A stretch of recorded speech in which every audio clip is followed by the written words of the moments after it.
gran profeta ha surgido entre nosotros.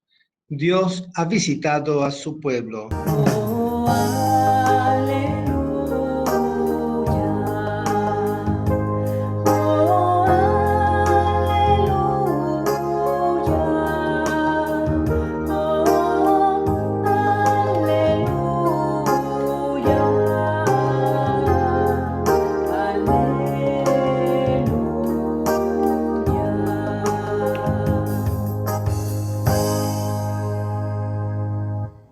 El Señor esté con ustedes y con tu espíritu. Lectura del Santo Evangelio según San Lucas. Gloria a ti, Señor. En aquel tiempo Jesús fue a Cafarnaúm, ciudad de Galilea, y los sábados enseñaba a la gente. Todos estaban asombrados de sus enseñanzas, porque hablaba con autoridad.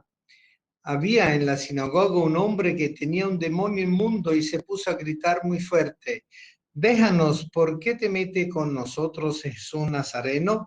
¿Ha venido a destruirnos? Sé que tú eres el Santo de Dios. Pero Jesús le ordenó: cállate y sal de ese hombre. Entonces el demonio tiró al hombre por tierra en medio de la gente y salió de él sin hacerle daño. Todos se espantaron y se decían unos a otros: ¿qué tendrá su palabra? ¿Por qué da órdenes con autoridad y fuerza a los espíritus inmundos y estos se salen? Y su fama se extendió por todos los lugares de la región. Palabra del Señor. Gloria a ti, Señor Jesús. La manifestación de la presencia del Hijo de Dios entre nosotros, Jesús de Nazaret, es el asombro de los asombros para todas las generaciones, porque todos nos damos cuenta de la realidad, no solo de un conocimiento transmitido, sino de un vivir, de una existencia, de un ser, de un hacer, de un hombre que fue, es y será el Hijo de Dios hecho carne, verdadero Dios y verdadero hombre. Por eso para nosotros Jesús de Nazaret tiene un significado profundo. Él ha venido a manifestar plenamente quién es Dios a través de su persona como el Hijo, para darnos a conocer al Padre y enviarnos el Espíritu junto con el Padre. Pero al mismo tiempo ha venido a sacar de su lugar al demonio que quería ocupar el puesto de Dios en el corazón del hombre, aquel que provocó el pecado original, aquel que a lo largo del tiempo de la historia de la salvación antes de la llegada de Cristo fue el tentador, aquel que también en el desierto se acercó al Señor para intimar con él y hacerle perder el significado pleno de su misión, aquel que Jesús enfrentó varias veces en los distintos lugares de Galilea, de Nazaret y de Jerusalén, justamente liberando a los hombres y las mujeres que estaban oprimidas por su presencia terrible, mortífera, y que quería contraponerse a la acción de Dios. Por eso en el Evangelio dice el demonio: déjanos, ¿por qué te metes con nosotros, Jesús Nazareno? Es decir, no es uno solo, es multitud. ¿Ha venido a destruirnos? Sé que tú eres el Santo de Dios. Fíjense ustedes, primero se manifiesta como multitud, ha venido a destruirnos, y después se manifiesta como el individuo que no es Dios, que no es persona humana, pero sí esa criatura angelical que ha entrado en contradicción con el misterio de Dios creador, Padre, Hijo y Espíritu Santo, con el misterio del Dios redentor y con el misterio del Espíritu Santo. Y por eso él dice: sé que tú eres el Santo de Dios, justamente porque él quiere contradecir la santidad del Padre, del Hijo y del Espíritu, y quiere confundir al hombre, y poseyendo ¿qué? Su corporeidad, su conciencia, su esencia, pero no el punto de la persona misma, que es el Hijo de Dios, que como todo hemos sido a imagen y semejanza de él, no puede él tocar. somos intocables, porque allí es donde se manifiesta la plenitud, donde solo Dios se manifiesta. Y por eso Jesús llega solo donde Dios puede llegar al corazón del hombre, donde el demonio no tiene cabida. Y por eso Jesús le ordena, cállate y sal de ese hombre, de una forma muy autoritativa, es decir, con fuerza. Y todo el mundo, claro, se espantaron y se decían, ¿qué tendrá su palabra? ¿Por qué da órdenes con autoridad y fuerza a los espíritus inmundos? Estos se salen.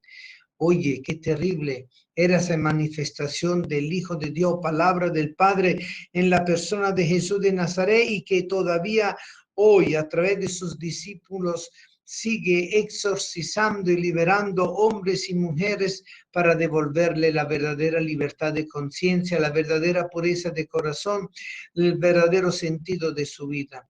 Y allí donde comprendemos el poder de nuestro Señor Jesucristo y la misión de Él, que ha venido a anunciar quién es Dios, Padre, Hijo y Espíritu, darlo a conocer a través de sí mismo, pero al mismo tiempo contradecir la mentira, desmascarar la mentira y poner en evidencia quién es el que está falseando la conciencia del hombre, la realidad de Dios y la creación entera, el demonio.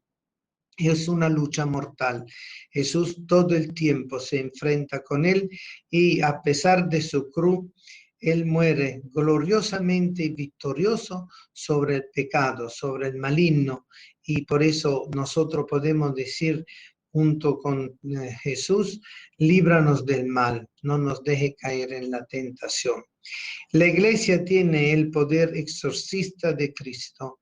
No es un poder propio, porque todas las veces que nosotros invocamos por la sangre de Cristo la presencia de nuestro Señor, todos nosotros, laicos, sacerdotes, religiosos, comunidades, podemos invocar ese poder liberador que viene justamente a oprimir, pero que nosotros podemos espantar con el misterio de nuestra fe, de nuestra razón de ser en Cristo Jesús.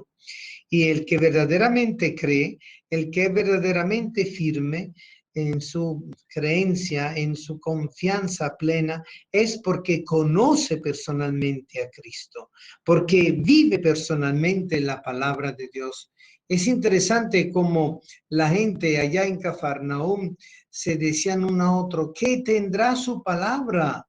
Es decir, se dan cuenta que su palabra no es cualquier palabra, no es la palabra de cualquier maestro de la ley, no es la palabra de cualquier estudioso de la palabra, no es cualquier forma de hablar, es el hablar porque se está pronunciando la palabra de Dios, que es Cristo mismo, y que viene a traernos a nosotros la verdad, la plenitud, la presencia misma del Dios hecho carne. Pero el poder exorcista de Cristo se extiende a toda la iglesia, y por eso esta lucha es una lucha que culmina cada vez con la victoria del Señor, y que culminará profundamente en la prueba final de la iglesia, en la Pascua de la iglesia, cuando Cristo vuelva a unirse a su esposa, liberándola de la última prueba que le tocará vivir. La carta a los tesalonicenses que hemos tenido de primera lectura, de la primera carta a los tesalonicenses, justamente reafirma ese punto, pero pone en evidencia un elemento fundamental, la actitud de la mentalidad del mundo, que se habla de una manera y nos muestra la mentira hecha verdad, y la mentalidad de Cristo, la realidad de Cristo. Cuando la gente esté diciendo qué paz y qué seguridad tenemos, de repente vendrá sobre ellos la catástrofe, como de repente le vienen a la mujer encinta los dolores de parto y no podrán escapar. Es allí donde nosotros estamos llamados justamente a comprender que nosotros estamos siempre unidos a Cristo en esa victoria del bien sobre el mal, de esa victoria de la verdad sobre la mentira, de esa victoria de la luz sobre la tiniebla, de esa victoria de la resurrección sobre la muerte. Y por eso nosotros tenemos que aprender a conocer profundamente la doctrina de la iglesia, que es la Sagrada Escritura, la tradición de la iglesia y las enseñanzas, lo que llamamos el magisterio, porque desde ahí es que comprendemos cómo la verdad nos va liberando. El Señor anuncia en el Evangelio de Juan también que el Espíritu Santo Consolador, el otro Paráclito, nos guiará hasta la verdad completa. Y esa verdad completa es justamente el quitarle la máscara al demonio y desmascarar la mentira con la fuerza de la verdad. Y por eso estamos llamados a vivir lo que nos pide el Salmo de hoy, el Salmo 26. El Señor es mi luz y mi salvación. ¿A quién voy a tenerle miedo? El Señor es la defensa de mi vida. ¿Quién me hará temblar?